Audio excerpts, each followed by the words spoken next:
Welcome into Garbage Time Fantasy Football. Today we've got Week 12 waivers. It's time for Garbage Time.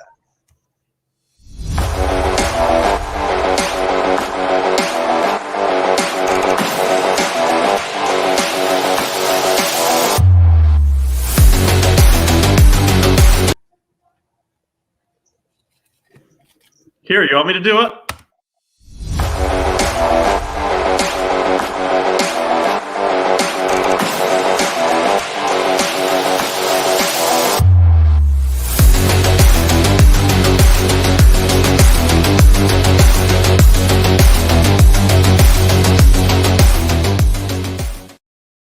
Some reason your button wasn't working. Good start. Well, guys, welcome into Garbage Time Fantasy Football. Since Ron can't know how to hit a button, tonight we have a Week 12 special waiver show because Thanksgiving games start early. How are you boys doing? Good, sitting atop the AFC East. It's a pretty good feeling, if I say so myself. All right, Ron, take over as host again.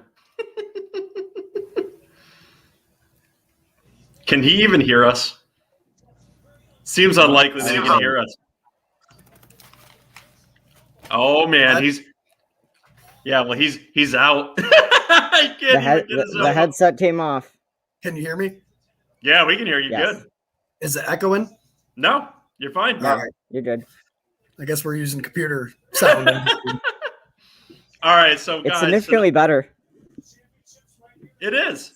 So going on tonight, we obviously have a waiver show. But before we get into that, we have some news. So do you boys want to get into the news? Let's do it.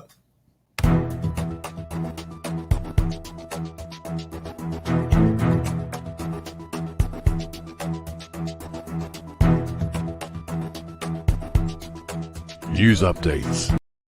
All right, so it looks like tonight, let's talk about Monday Night Football really quick. Obviously, Antonio Brown is out, but it looks like Mr. Gronkowski is playing. What are your guys' thoughts on this tonight? Anyone? I'll take anyone. I think it should be a bit. I think it should be a big game for Tom Brady. They kind of got embarrassed last week. I think they might be coming out to prove a point. Antonio Brown's out, so I love Mike Evans, Chris Godwin. Do you think Gronk will be on any type of snap count or anything with coming off the back injury? I mean, it seems like he was pretty much a game time decision, right? No, I don't think so. I think if he was limited in any way, they wouldn't play him. And that's kind of what we were seeing with him anyway. They were prepping him to play the last 2 weeks, but they were just gauging his back. I don't think he's going to be on any kind of snap count. He's ready to play, I think. Yeah, Tom Brady's going to get embarrassed again this week. Let's go.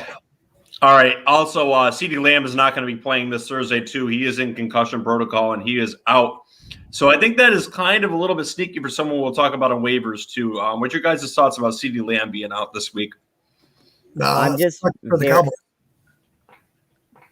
very happy I have Gallup in a couple of my leads. Also, Deontay Johnson and Claypool both had very good games. That was in last night's game. Both over 100 yards. Do you guys think that kind of production can happen for either one of them continuing this season? Or do you think that's kind of an anomaly? I believe Deontay Johnson will be fine. Chase Claypool, I wouldn't rush right out to start him. Mm-hmm. He had bad weeks pretty much every week before this. I think he's only had one other fantasy relevant week. So add him, but I wouldn't start him yet. Okay. And in some more news, too, the Jets plan to tender Mike White next season. I don't know if that amounts to anything for fantasy this season. Might for dynasty down the road. They were talking about a second-round tender, so that's not very important. I just wanted to bring that up because the Inner Jets fan just told me I had to bring that up. But in more important news, you guys can go ahead. I think that's a little important. I mean, he showed that he can be a really good backup for a team. And if Zach Wilson, who's already been injured once, obviously this team still has holes that needs to be filled.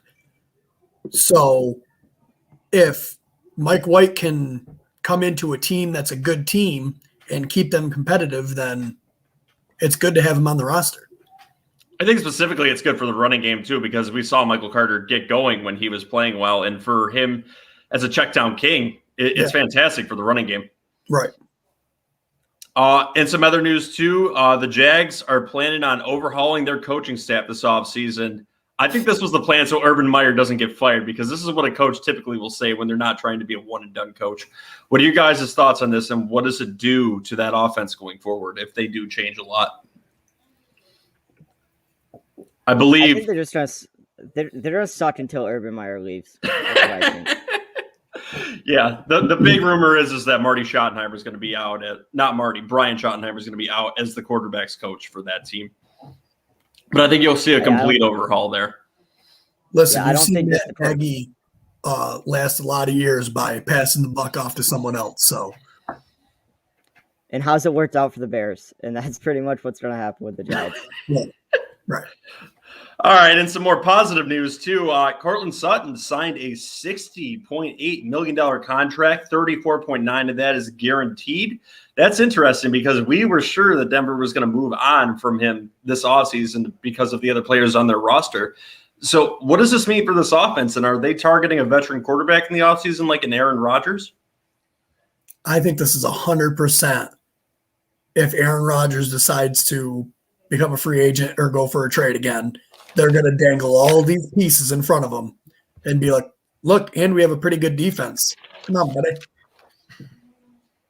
Yeah. That's 100% what this is for. Yeah, I totally agree. I was surprised to see them sign him, but I think Ron's right. Give Rodgers as much incentive as possible to come over. Also, Calvin Ridley, interestingly enough, is eligible to come back this week. And there's kind of been inklings of it, but the coach said he hasn't really heard anything for him. Do you guys think there's any chance that he comes back in the next few weeks, or do you think this is just Adam Schefter putting a report out there to see if something sticks? I'm really worried that he's done for this season. I'm really worried that he just doesn't come back. Yeah, my gut's saying that too. What's the point of him coming back at this point? Right. Yeah, they're not making the playoffs. He's going to stay out, and I want him to stay out, work on his mental things, and then I'll sneak him in drafts really late at the discount next year. Oh, see, I don't want him to stay out because he's in our Megalobo League, so I hope he's all ready to go mentally and ready to go in a week or two, but I don't foresee that. But I just dropped it in my Megalobo League. Yeah, see, he's got to get things right, so it is what it is, and, things come before sports, so we hope he's better in the long run. But, hey, if he shows up, that's a plus, I guess. What? Things come before sports? Stop him. Yeah, believe it or not. There was also another contract today, guys, which was kind of interesting too. A quarterback / tight end / wide receiver / running back signed a contract today for somewhere between $40 to $95 million, depending on the position he's playing for the next amount of years. This is an interesting hybrid contract and a very strange one coming out of nowhere, because Taysom Hill already signed a contract this year. So what the hell do we make of this contract? I don't know what to think, heads or tails of this. Is this just the Saints being in love with a gadget player they don't know how to use, or is this actually a long-term plan for this guy? Well, if you remember the contract he signed at the beginning of the year, it had several years of seven voidable years in that contract. Yeah. They just re-signed him then to keep him on and to help their cap space at the time, because they were up against the wall with it. And I'm sure the contract is partially his doing, because it's a weird contract. Because if he just plays what he's doing now as his little gadget player, that's when he gets the 40. But if he ends up being the starter, that's when he starts receiving the $90 million. So This was him being like, look, I'm not going to be getting paid like a gadget player if I end up being the starter in the next 4 years. So they probably put that in if he ends up having to be the quarterback. I don't think he'll ever be the starting quarterback now. I'd like him to be for Dynasty, considering I spent a second-round pick on him. Yeah, you did. I took the $95 million if he becomes the starter quarterback, as he won't become the starting quarterback. So what you're saying is he's going to make $40 million being a tight end. Yeah. Yes. But he has to be the starter. So if they need him to play quarterback for a game, he can still do that. And what qualifies as being a starter? Like, how many games is that before it's? I'm sure that's worked out somewhere in the contract. And how many snaps a quarterback does that count as? Right. I'm sure it's a snap count thing, like how much percentage he plays at starting quarterback for the year. Similar to how like the Eagles with Carson Wentz trade to Indy, like he has to play 75% of the year in order for them to get a first round pick. I think it'll be something similar to that nature.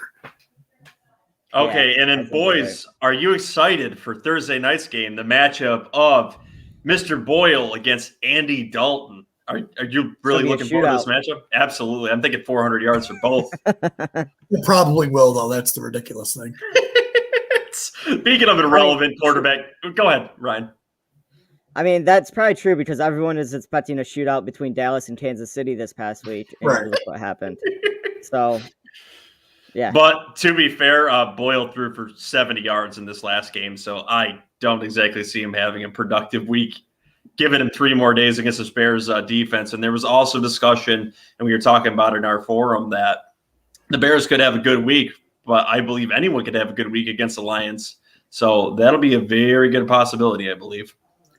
They're definitely in streaming category. If your defense is on a bye or if they have a worse matchup, you can definitely start the Bears against the Lions. Like, there's no problem with that.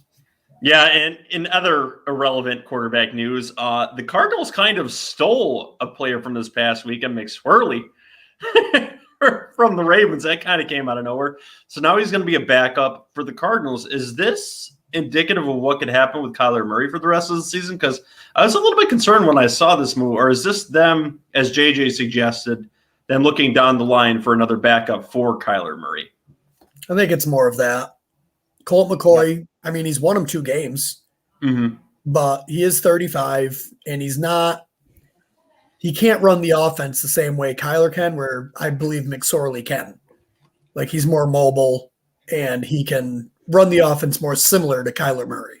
Yeah. Also, Michael Carter's out for 2 to 3 weeks, so that's going to be indicative of Ty Johnson and Tevin Coleman being important for the next few weeks and being obviously viable on waivers, as we will just talk about tonight. You guys have any thoughts on that before we move on to waivers? Yeah, nope. I actually had them noted for a waiver discussion. So, yeah. So I think with that, we're pretty much ready to get into waivers, right? Let's do it. Let's do it.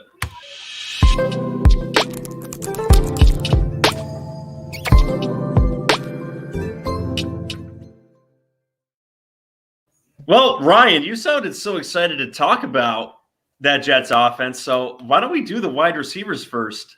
And actually, no, that'd be the running backs. So let's do the running backs first. And you talk about your favorite player, Ty Johnson. Yes, I think my favorite player. Wow, even I didn't know that. So Ty Johnson had started to get quite a bit of work in the passing game, especially when Mike White was in. With Michael Carter out, he's currently only rostered in about 20% of leagues. So that means in 80% of fantasy football leagues, he should be up there for the taking. I think in deeper leagues, especially with a lot of the injuries that we're seeing and stuff, he's definitely worth a pick. And who knows, if Carter's only out a week, but Ty Johnson does really well, you might start to see him back in that receiving back position, and he might start taking up a workload there. Yeah, that's interesting that you noted that. I believe in Yahoo leagues, he's even owned a little bit less. It's at 18.7% of leagues. So he's widely available, and he's going to be the de facto starter here. I think Tevin Coleman will be the third down back, but there's no reason that Ty Johnson shouldn't be getting that first and second down work and all that work in the red zone. I think it's imperative for him to actually get that work, and I think he's a good fit for this offense. Yep. Yeah, he's definitely worth the waiver wire ad. Oh, okay, and with that, we'll move on to another guy. Jeff Wilson, he played all right this week. He got 10 carries, was not the starting running back. That actually fell to a bigger man, a wide receiver on the 49ers. But Jeff Wilson, 10 carries this week, I believe worth the ad. Should he not be picked up in your league? He's heavily added already in many leagues, but he's worth looking at to see if he's potentially still there. that 10 carries were effective. I believe he's earned a more viable role in this offense, and he's definitely someone you should look at. Do you guys have any more thoughts on this? No, like you said, he's mostly rostered because hopefully people listened to us a few weeks ago and we told him to pick him up as a stash.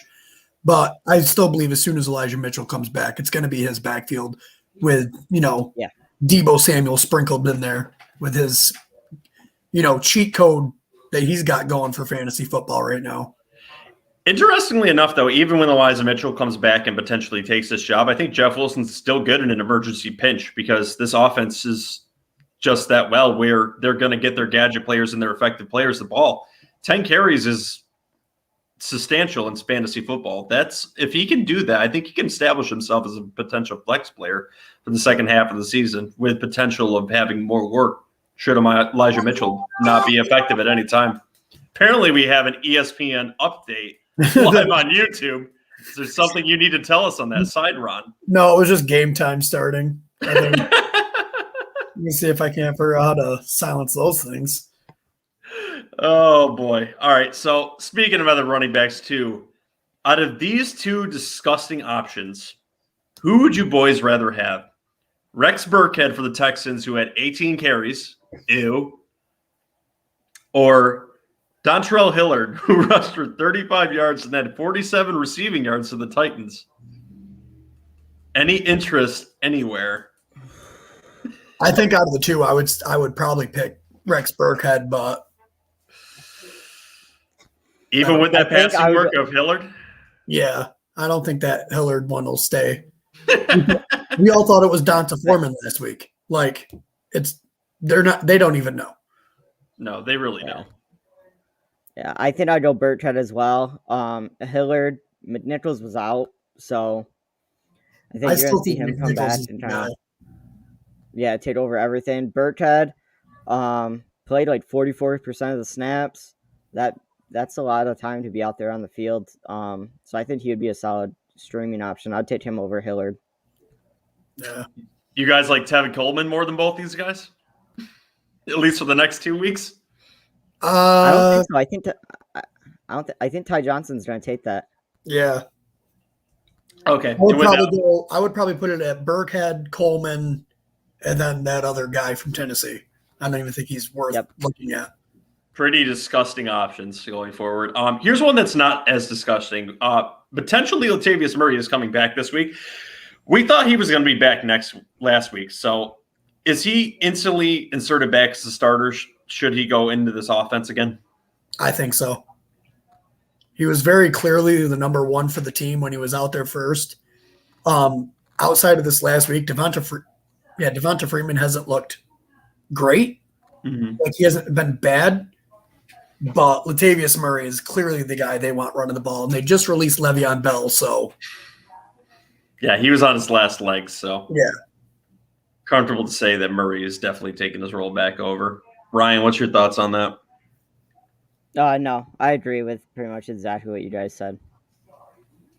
All right, and is Rashad Penny worth a waiver wire ad? Alex Collins has looked highly ineffective as the committee leader here, and Rashad Penny in 2 carries this week looked pretty good. He looked explosive enough. Do you think he's viable for more work going forward? No, because he just injured his hamstring again, so he'll probably be out for another 4 weeks. Oh, that's solid. And we just picked them up in Megalo Bowl, so that's great. Yeah. We could have held him into another quarterback. I've got another quarterback. We picked up one. Also, Cam, right? What's that? You picked up Cam, right? No, we got Jimmy Garoppolo. Oh, that's right. Yep. Yeah, no, because of the back end of the schedule in the season. So That's we have Jimmy G going forward. Should our boy go down with another flu? Smart. Any interest in J.D. McKissick? He's the last running back on this list. J.D. McKissick. Washington? Yeah.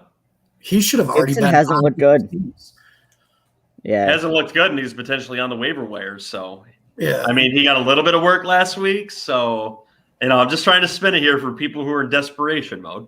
Look, Washington has won 2 straight games. We don't believe that's going to be a normal thing for them. And when they're behind in games, it's J.D. McKissick. He's the passing down guy. he's the guy that's going to get all the PPR points. If they're winning, it's going to be Antonio Gibson. So he definitely should be on teams, but he's a spot start how you think the game script is going to go. All right, and with that, do you boys want to talk about the quarterbacks or wide receivers next? Let's go wide receivers. Go wide receivers. Ooh, you both jumped on that right away. Same wavelength. Yep. Yeah, that's why you two were the top two in your side of the division, huh? That's right. All right, Number one spot. let's move on to the flavor of the week for the Titans and another 100-yard receiver, Nick Westbrook, 7 receptions, 107 yards. He's only rostered in 1% of leagues, but got 15% of the target share with that injury to A.J. Brown. Is he actually worth an ad, or is he going to do what his counterpart on the other side did last week and give you a big goose egg this week? Yeah, I don't trust any of those other wide receivers. I don't. There's options I like more. Yeah, yeah.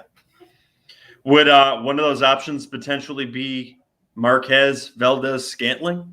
Nope. So also at 9% of roster for this year and has his first 100-yard game in many, many weeks? Yeah, exactly. He does this every year. He'll put up 2 or 3 games throughout the year that are monstrous, and then put like 6 weeks in between them where he does absolutely nothing. Okay, speaking of someone that's done absolutely nothing for a little while, but is a potential ad for this week, let's talk about Cedric Wilson. So there's a lot of injuries going for the Cowboys this week. CeeDee Lamb is not going to play in this game. Amari Cooper is banged up. Cedric Wilson is probably going to be in 2 to 3 wide receiver formats here.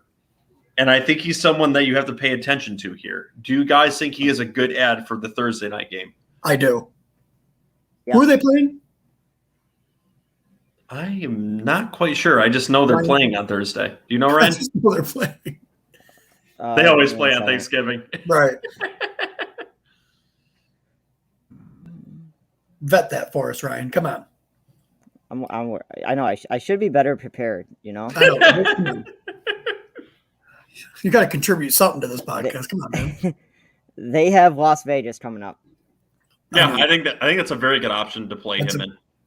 Yeah. Yeah, that's a great matchup. Michael Gallup also.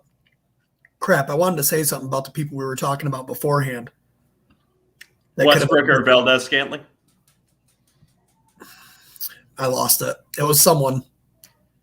Okay. Would you guys have more confidence in Cedric Wilson this week or potentially Van Jefferson, who's rostered in 46% of leagues right now? Cedric Wilson. I think Cedric Wilson / Michael Gallup. If Michael Gallup's there, I think he'd be my one.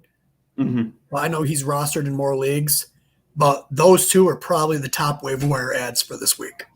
I actually believe Cedric Wilson's going to have a bigger week because he's shown to actually have a role in this offense this year, and Gallup's coming off injury. Yeah. I understand he looked all right coming back last week, but Cedric Wilson has a little bit more flavor in this offense this year, and I actually believe he's going to be the number one option for them this week, considering they're going to be missing so many wide receivers. That's fine with me. I believe both of them could actually have good fantasy weeks.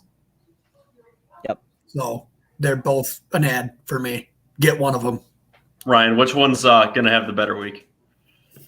I'm going to take Gallup, but I think both of them are fantastic ads. Cedric Wilson's is only rostered in 1% of ESPN leads and 2% of Yahoo leads. Yeah, he's a good ad. So he's out there, and those leads are probably the ones with a ton of bench spots, I'm going to assume, because why would you have him on your team? So, yeah, he's out there. I love both of them, especially up against the Raiders defense. Okay, and let's talk about the 2 young guns from this week that performed absolutely phenomenal this week. We have Elijah Moore and Darnell Mooney. So Elijah Moore this week, he is owned in a lot of leagues, but in deeper formats, he's someone you should definitely look at and could potentially be that kind of guy that'll help you bring you right over the top to help you win your league, I think, going forward. He had over 140 yards and a touchdown this week, and he's had 286 yards and 4 touchdowns in the last 3 weeks. He's starting to hit his stride, and he's starting to explode. Do you guys have an extreme amount of interest in him? I believe me and you talked about this a little bit last night. I still want to see what happens when Zach Wilson comes back. I would say right now, if Zach Wilson was to come back and Elijah Moore ends up having some down weeks because of it, if you are in the Dynasty League, go get him because Zach Wilson is going to progress. We've seen many quarterbacks look like crap their rookie year, then come back in their sophomore year and look good. And Elijah Moore is going to be the number one for this team. He has showed that he has the skill, the burst, and the athletic ability to be the number one for this team. So if he comes and puts some stinkers out when Zach Wilson comes back, go get him in Dynasty. You should be able to do it cheaply. Yeah, JJ was saying he thinks he's arrived finally. You see the burst, you see the separation. He runs exceptional routes. I honestly believe he's going to become the number one target in this offense, and I think that's been made clear. We can't forget that he was injured coming into the year, too. Mm-hmm. Like, he wasn't fully healthy. So that, along with him progressing through the season and getting more and more work and everything, I feel like he's going to be a really good wide receiver for many years to come. But he also played for the Jets. That's true. Ryan, what's your thoughts on my boy? I agree with everything you guys said. He's definitely coming into his own. I love him for Dynasty. I think for this season, I think I like Mooney more. I think he's establishing himself more in that offense, and with Allen Robinson dealing with the ankle and hamstring injury, didn't practice today. And they have a quick turnaround. They have a Thursday game. I think for this season, I like Darnell Mooney more, but Elijah Moore is definitely coming into his own, and Zach Wilson is going to develop a rapport with him eventually. I mean, it's not an option. They're gonna end up linking up. It's interesting that you bring up this dynamic too, and this is a very interesting debate. Should you have both of them as options, obviously in deeper formatted leagues? Mooney is established himself, I think, as a clear number one with Chicago, but who's going to be playing quarterback for them? I mean, Fields is banged up right now. They're going to be going with Andy Dalton going forward, and that piece of shit coach they have up there is trying to save his job. Is he going to go with the veteran or is he going to go with the rookie? Because I honestly think, believe it or not, Andy Dalton gives him the better chance to play better just on the fact that Justin Fields makes plays with his feet, and Andy Dalton's going to throw it down the field, as we saw in that game. And with Elijah Moore, we don't know what his development with Zach Wilson is going to be. So this is a really interesting debate, and I don't really know who I want to take in this debate. The homerism in me wants to say Elijah Moore because I saw that big game, but I've also seen this game from Mooney before too. So I really don't think you can be wrong in either spot here. But think about this, though, too. Should Wilson falter, they have some backups that can cover that spot. As we saw, Joe Flacco is serviceable. It makes me want to vomit in my mouth saying that, but he was serviceable in this game, and the offense worked with him, and it was fine. So should he get a few more starts this year, I think Elijah Moore would actually be the better pick by a hair.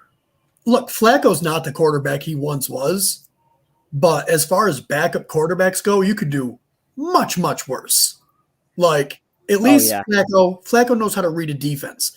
Flacco knows how to make adjustments on the fly. You know what I mean?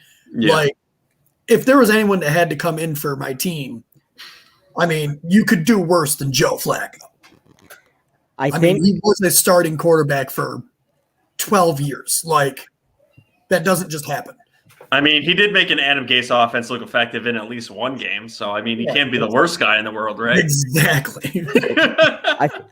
I also feel like it's very weird that both of these wide receivers are arguably more efficient fantasy-wise when the backup quarterbacks are in.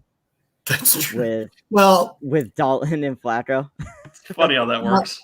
I don't know. I don't know if, who's really the starter for the Bears. True. Okay, so it's kind of, yeah. So out of these three then, Cedric Wilson, Elijah Moore, Darnell Mooney, who are your top waiver priorities out of these three? In what order? Cedric Wilson, Darnell Mooney, Elijah Moore. In that exact order? Yes. Ryan? I think I'll go Mooney, Wilson, Elijah Moore. That's funny because I would go Elijah Moore, Cedric Wilson, Darnell Mooney. So I think this is a really good debate that people are going to have this week, and it's going to be really cool to see how this works out because I'm looking at long-term outcomes. Cedric Wilson's going to be great this week, but I think one of these other two have potential to be much better for you much farther into the playoffs than Cedric Wilson, who is going to go right back to wide receiver number 4 after this week.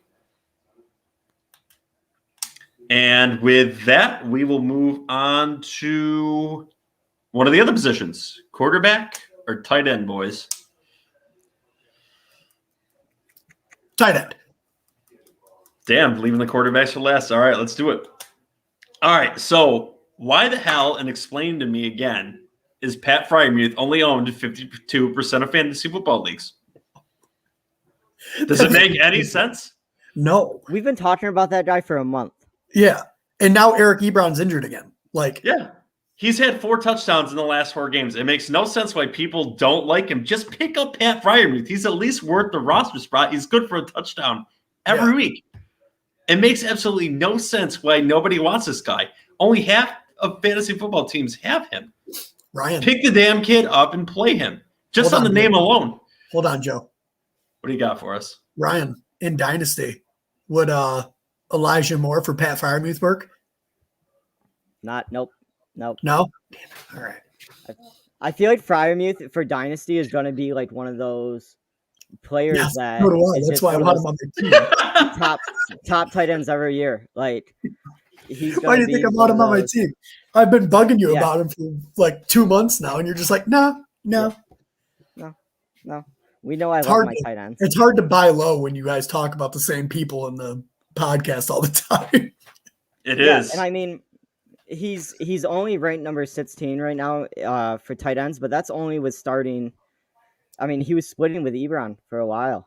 And I still think he's top 10 tight end for the rest of the season. Hold on, you guys keep talking. I'll pull up and see like his last 4 weeks where he's been. Yeah. All right. So while we're on that too, let's talk about another tight end too. I do like Freiermuth, and he's definitely worth the start. And I don't know why the freak more people own him. So, but Ryan, let's talk about Troutman. He finally got in the end zone. He's been a big and largely endorsed player by the Fantasy Footballers podcast. Is it finally time to add him? He's only owned in 7% of leagues. I think he got injured. Again? Oh, God, you're about to break my heart. He's going to miss 4 to 6 weeks with an MCL sprain. This poor bastard, he finally gets a good game in. They talk him up all season, and now he's hurt. So let me cross that one off the list. Let's take Adam Troutman off the people you shouldn't add on waivers this week. I mean, all right, big line right through it. Yep. All right, well, with that ugly line, let's talk about Tyler Conklin then. Tyler, the Conk. Yeah, so 5 for 45 this week and 5 of 50 another week.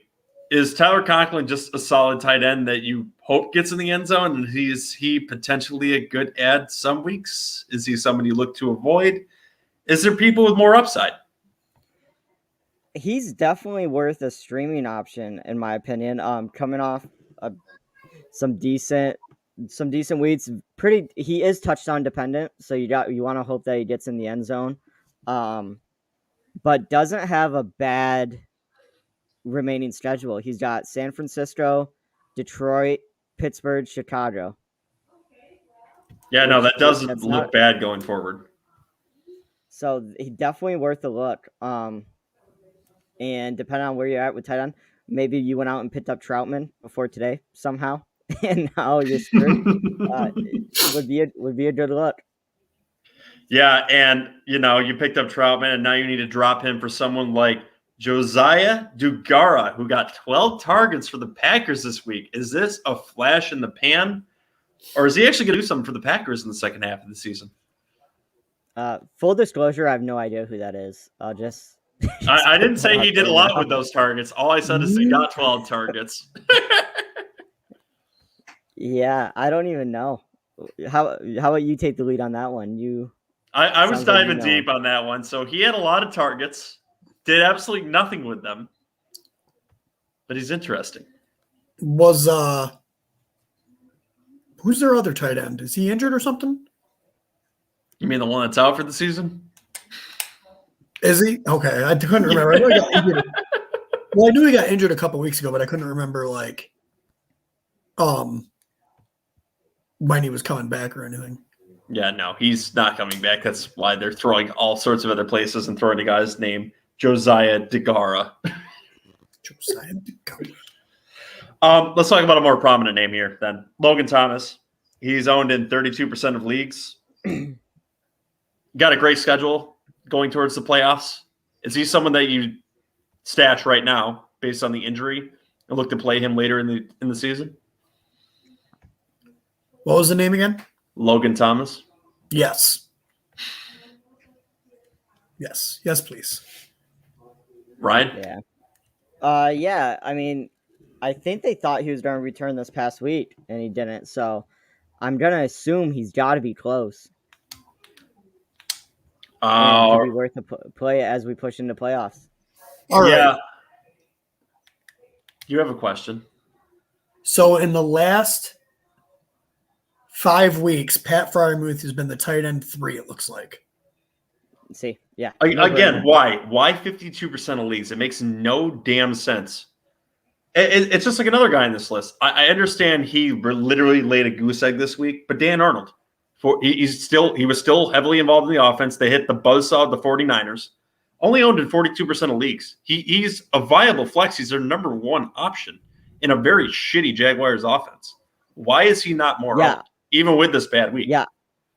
I hang with Arnold even. I even started him this week in one league, and he put a goose egg on me. But I would hang. I would hang with him. Are you confident in Dan Arnold going forward too, Ron? I mean, I'd hang with him. It's hard to.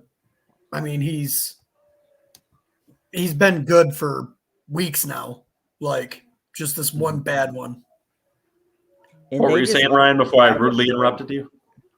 They just lost. I think the Jaguars just lost Agnew as well. So that's another piece of their offense gone that they'll have to rely on Arnold a little bit more. Update. So I changed it for Pat Freiermuth. I changed it to the last 4 weeks because 5 weeks he had his bye week in it. In the last 4 weeks, since his bye, he's been the tight end 2. Yeah. Fantastic. Yeah. And Dan Arnold in those same 4 weeks after his bye, tight end 9. But people hate him. People hate both these guys for some reason. But if you take away, let's see, if you take away this last week where he put up a dud, so the 3 weeks before this, let me update. Hold on. Dan Arnold was a tight end 5. Unbelievable. And people just don't want either one of these guys. Well, it's because they're not the normal people, and you can't trust if they're going to continue up this. So Dan Arnold put up a goose egg. Is this a new normal? Like, is this something? No, absolutely not. He's going to be fantastic the rest of the season. That ain't a new normal for him. He's shown consistency for 4 out of 5 weeks, as you just pointed out. Yeah. I mean, you're not going to be consistent in the wide receiver and tight end position every single week. Even the best wide receivers aren't great every single week. Stefon Diggs looked like shit this week. So what's that going to tell you for a position that doesn't look so good at the tight end spot? Stefon Diggs had a pretty good week. He had 80 yards, I think, didn't he? That's a mediocre. It's a mediocre. At least 1 touchdown. It may have been 2. I do not know about that. Shit, maybe I just thought the Bills got killed so bad that I thought he had a bad week. Regardless, he's had some bad weeks this year. So let's just skate right over that too.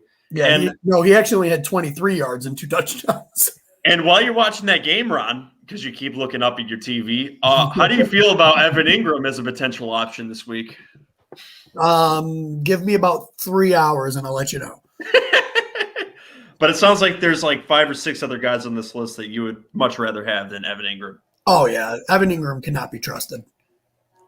All right, Edward Davis with a late question. We'll let Ryan finish his thought before I kill him with this comment. Evan Ingram, I would consider for this week only. He is going up against Philly.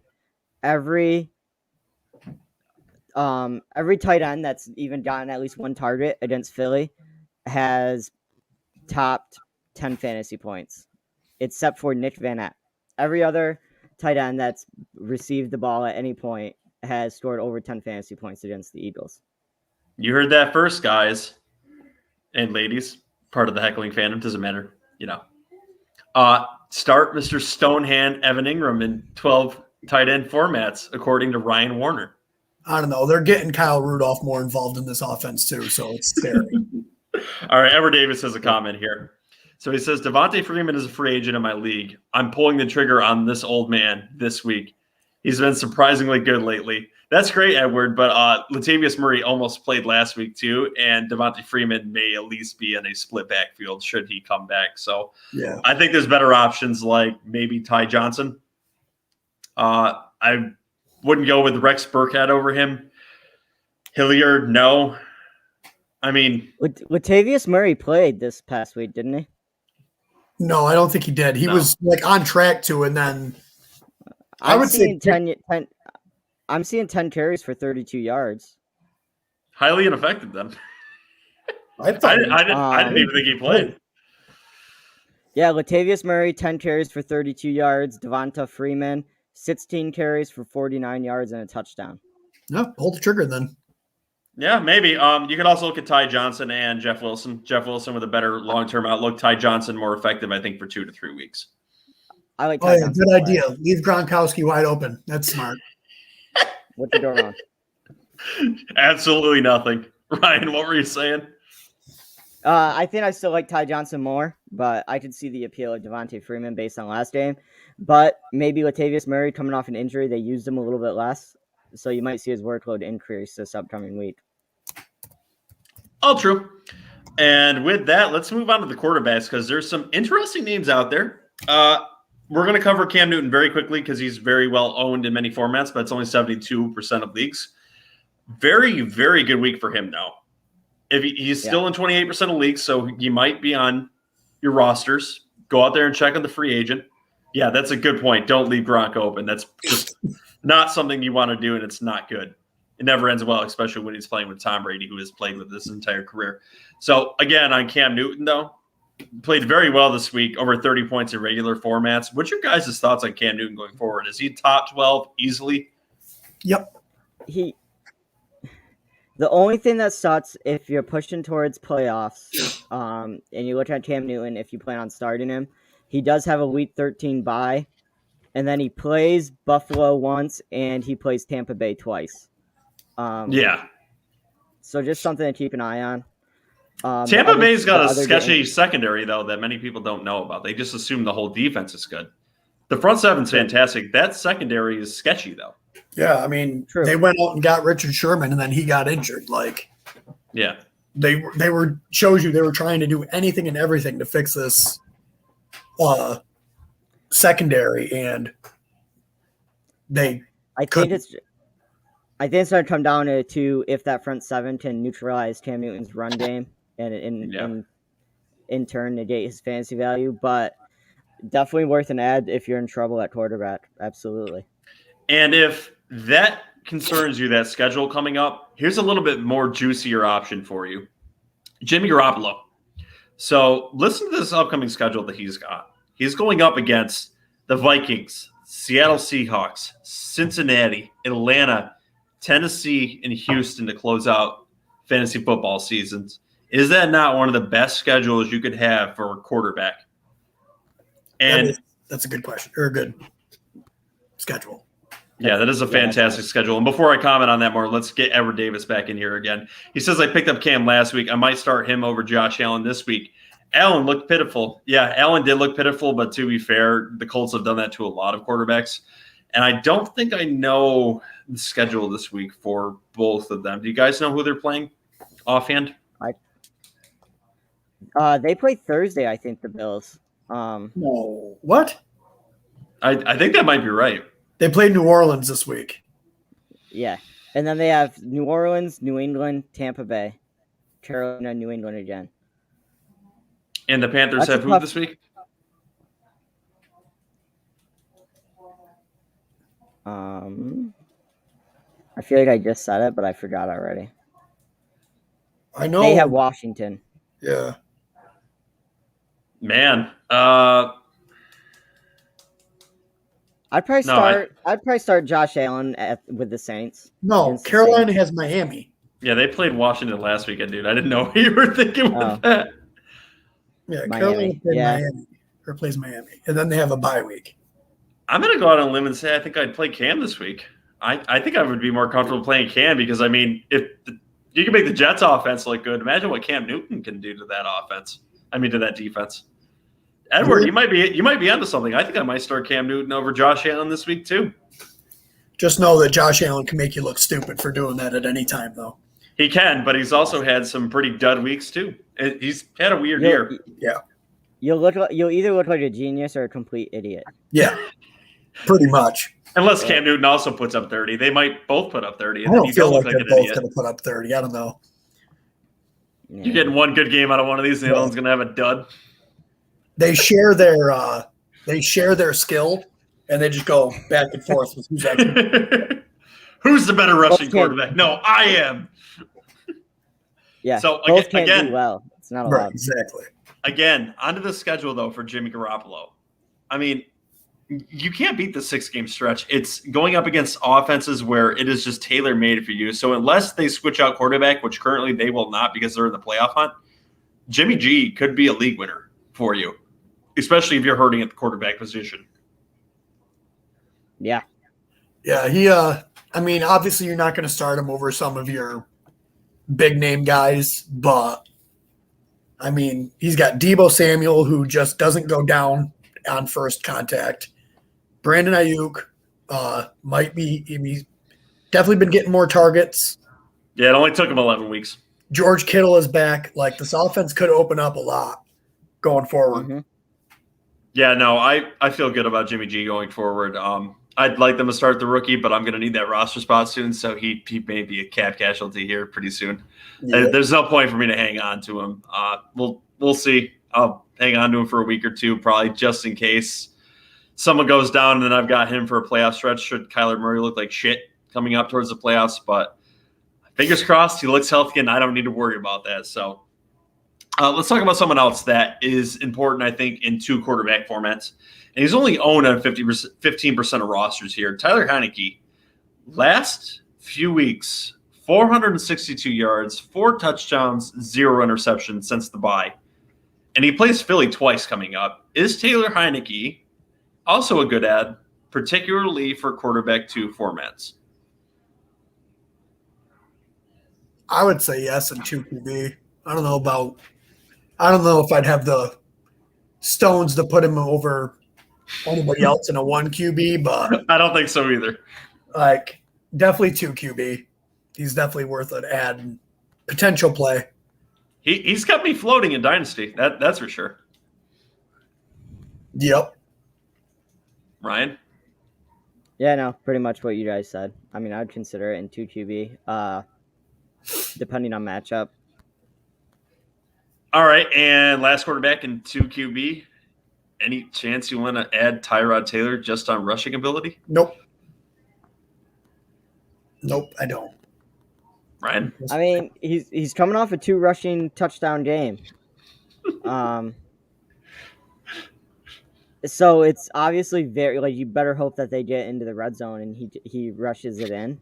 So it's a dangerous game you're playing because he only threw for 100 yards. Well, it might be the right dangerous game to play this week because they're playing the Jets. Are you willing to start Tyrod Taylor in 2 quarterback formats this week against the Jets? Yes. I love it. I love the confidence. I can't do it. I'd rather him burn me by putting up a lot of points on the waiver wire than burn me by destroying my week. By starting a Texan starting QB. Yeah, I can't do it. And that's why Ryan's in first place. He's willing to go ballsy this year.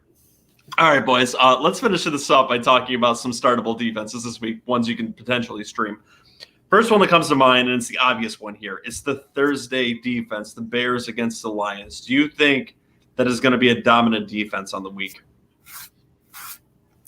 They definitely have all the opportunity to, but they are missing a lot of their key pieces. So, but it is the Lions. Ryan, are you interested in the Bears this week? I don't know. Like JJ's gonna hate me for saying this, but this could be the game that the Lions finally win. Like, Oh boy! I feel like it's doable. Like said that I will once. be It didn't work out too well for me. I will be picking the Lions this week. Oh my I- God. I think they can do it. The Bears defense is banged up. And the Lions in a lot of their games have hung in there. Oh, they God. I'm just- going to mark this 50 minutes. Ryan predicts Lions victory over Bears. 50 I'm minutes saying- into the episode. I mean, they did lose by the Bears by 10 points back in October. But, they only lost by 2 against the Ravens, lost by 2 against the Vikings, got smoked by the Eagles. So that's not, had the infamous tie against the Steelers. I'm shocked JJ's not logging in no matter where he is right now just to log in to yell at you just on that comment alone. His ears just started ringing somewhere. Yeah, Oh, what's going on? He's flipping out. He's flipping out right now. Wherever he is, the lights just started flickering. Someone's talking shit about the Bears. I can feel it. The table started shaking. But yeah, I'm going the Lions over the Bears. Wow, I'm not going that far this week, but I like the confidence. But all right, let's move on to another defense too. Wait, Edward, Lions will lose to a last-second 72-yard. That would be so traditional Lions. You've already lost to a even be mad. 68-yarder this season, so why not a 72-yarder, right? Oh my goodness. Where's No. Kevin? I wonder what the odds are on that. Yeah, I would really like to know the odds. Too bad Kevin's not here. We started this podcast too late. He must have had his milk and cookies and went right to bed. Yeah, so, Edward, the difference is with the Bears is they would attempt the 72-yard field goal, and they'd be really close, but it would just doink right off the upright, and they'd miss it. And you'd get your first victory of the year. Double doink. Double doink. They would probably triple doink this time. How do you boys feel about the Cowboys' defense up against the Raiders this week? I love their defense against just about everybody. They get a lot of turnovers. They do. Like, it's not that they're stopping people from getting points, but they always seem to get a couple sacks, an interception, fumble recovery. They're just very opportunistic. With Joe Math, Dids is on pace for 17 interceptions. It's incredible. So You gotta love that, Joe. any Incredible. defense that has someone getting 17 interceptions this season, I'm sold. Gonna give him the biggest contract of all time on defense. Instant Hall of Famer. Just put him in now. Give him his jacket. On the year, the Cowboys are the second-ranked defense in fantasy football. Micah Parsons for that Yeah. defense is just absolutely insane too. He Yeah. just is a beast. That's 100% who I wanted the Giants to draft this year. And they didn't. Nope, he was gone. Yeah, I want Dallas's defense everywhere. So across the board, Dallas's defense is a good option. And the third one I wanted to discuss this week, Panthers against the Dolphins. Is that a good start? Probably all right. Okay. You're not gonna get burned, but Yeah. I don't think they have that opportunity to put up 27 points like the Patriots defense did this year. That's fair. right. So out of these three defenses, what order would you stack them in? And do you guys have any other sleepers I didn't mention? As far as I'd probably say Cowboys, Bears, Panthers. Okay. Ryan, any thoughts? Any order? yeah, Cowboys would be number 1 for me. Panthers, Bears, especially since I have the Bears losing. But they'll probably lose. It's going to be a crappy game. I see them lose. I see them winning 5-2. 2 safeties and a field goal. 2 safeties. New, Awful. Oh, New England against the Titans is probably a pretty good matchup too. the real question would be to ask though is if the Bears lose to the Lions, does Matt Nagy make it through another week, or is he done? I think, JJ pointed it out to me once. The Bears have never fired a coach midway through the season, so I don't think they would. And I think Ron has a very good point. I do actually really like New England's defense up against the Titans that don't have Derrick Henry. Edward, I'm glad you thought that was funny. Maybe you will get your win this week.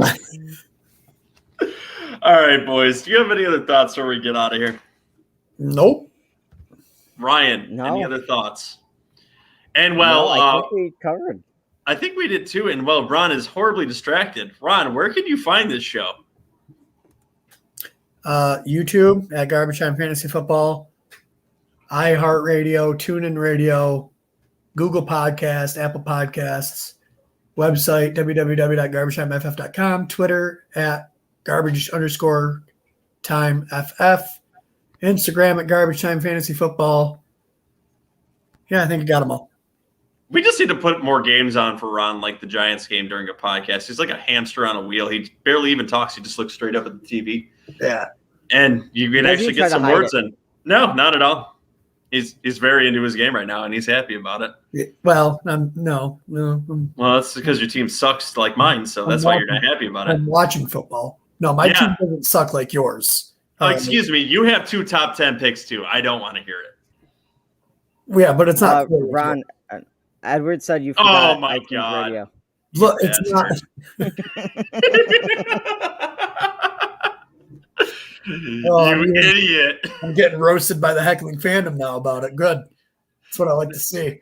Well, you've been That pretty just shows absent how much lately, you so say you're it. just making up for time. Look, I'm pushing 40. Like, iTunes was the thing. All right? That was the go-to. Yeah, and you were in prime MySpace phase, too. You would download LimeWire and I remember download LimeWire. your songs and add them onto Ron, am I in your top 8? top 8 from MySpace. You would be, buddy. You would be. Yes. Ryan, I think you do another show, too, don't you? Yes, Garbage Time MMA. Go ahead, find us on Instagram and Twitter. Also, find us right on the website. Have some pretty good cards coming up in December. Some pretty big pay-per-views. There is a card on the 4th. We're gonna have Rob Font versus Jose Aldo headlining. So it should be a good card. So check us out and be waiting for those predictions coming up next week. That is a damn good ending, unlike the intro to this episode, which we were probably going to have to edit because that was some shit right there. And with that, guys, we have another episode Just play coming the up. ending twice. That's it. You'll feel so much better about it. We have another episode coming up tomorrow, too. That is the preview show for the week. Listen, guys, it's a holiday week. We have families. They're not going to let us do this shit in the later part of the week. So this is what you get this week. You're getting 3 episodes, Sunday, Monday, Tuesday. So be happy with it. You've already got your waiver show. I don't know what else the heckling fandom would want. And with that, guys, let's say goodnight, and we will see you tomorrow where I will be giving a big apology with JJ on the show. Good night.